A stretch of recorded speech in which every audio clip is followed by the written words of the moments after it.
que os Estados Unidos tentaram invadir o Brasil? E por que o plano não deu certo? Quando a Segunda Guerra Mundial estourou, o Nordeste brasileiro era um ponto estratégico e muito vantajoso. A nação que tivesse acesso a essa região do planeta teria vantagens ao cruzar de um continente para outro, porque seria muito mais fácil transportar suprimentos e armas pelo Nordeste brasileiro do que tentar atravessar da América do Norte para a Europa, tanto por aviação como por embarcações. Sabendo disso, a Alemanha e os Estados Unidos disputavam a amizade com o Brasil para que essa região lhe servisse como base militar. Mas o Brasil era uma nação que permanecia neutra.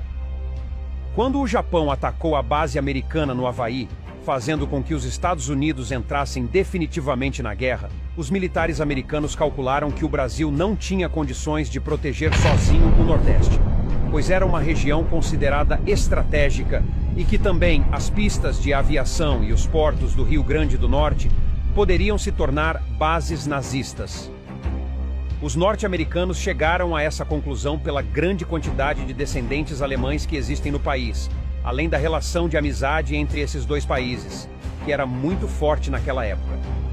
No final de 1941, os Estados Unidos solicitaram que o Brasil lhes deixasse usar a base aérea de Natal, mas o governo brasileiro, que na época tinha como presidente Getúlio Vargas, viu esse pedido como uma afronta à soberania brasileira, e então negou o pedido. Em Washington, isso foi interpretado como uma resistência aos Estados Unidos e uma possível aproximação brasileira com os nazistas. Vale lembrar que naquela época já havia uma divisão dentro do Brasil. Existiam aqueles que apoiavam os alemães, italianos e japoneses que faziam parte do eixo. E também existiam aqueles que eram contra. Para os Estados Unidos, o Brasil poderia se juntar ao eixo, porque estava recebendo uma grande quantidade de cidadãos alemães e italianos que fugiam da guerra. E a força militar brasileira estava concentrada no sul e sudeste, ou seja, os descendentes desses imigrantes que agora eram brasileiros poderiam se juntar às nações de seus pais. A desconfiança só aumentou quando eles souberam de uma missão diplomática que o Brasil fez à Alemanha.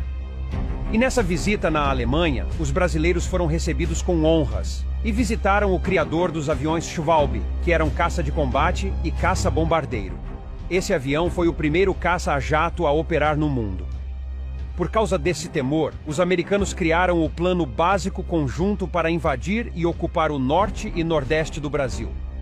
A parte inicial do plano teria como missão tomar portos e aeroportos importantes. Seriam desembarcados 20.000 fuzileiros navais em Paramirim, no Rio Grande do Norte. Outras tropas também invadiriam Belém e Recife, que eram os alvos principais. Os outros alvos, só que em menor escala, também seriam invadidos, como Salvador, Maceió, Aracaju, Fortaleza e Fernando de Noronha. O objetivo era ocupar toda a costa brasileira, da Bahia até o Amapá. No plano de invasão, dizia que toda essa região deveria estar ocupada em menos de 6 horas. A frota americana do Atlântico iria dar cobertura caso houvesse uma reação brasileira. Mas será que o Brasil teria alguma força de reação contra os Estados Unidos? Naquela época, o Brasil possuía as forças armadas muito sucateadas. Os militares brasileiros não tinham armas adequadas para enfrentar as forças americanas. A invasão dos Estados Unidos na costa brasileira não deu certo por 2 motivos. O presidente Franklin Roosevelt era muito amigo do Brasil e visitou o nosso país diversas vezes. E segundo, porque esse plano foi feito por militares. E Roosevelt relutava em colocá-lo em prática. Para ele, ter uma nação do tamanho do Brasil como inimiga na região seria perigoso. Além dos minérios e da borracha que o Brasil exportava, que eram essenciais na indústria bélica. Por isso, aconselhado por diplomatas, o presidente americano decidiu ir pelo lado diplomático, oferecendo acordos comerciais, militares e investimentos na nossa indústria. E assim, o plano de invadir o Brasil foi deixado de lado, e a costa brasileira do Nordeste foi usada como base militar contra os nazistas.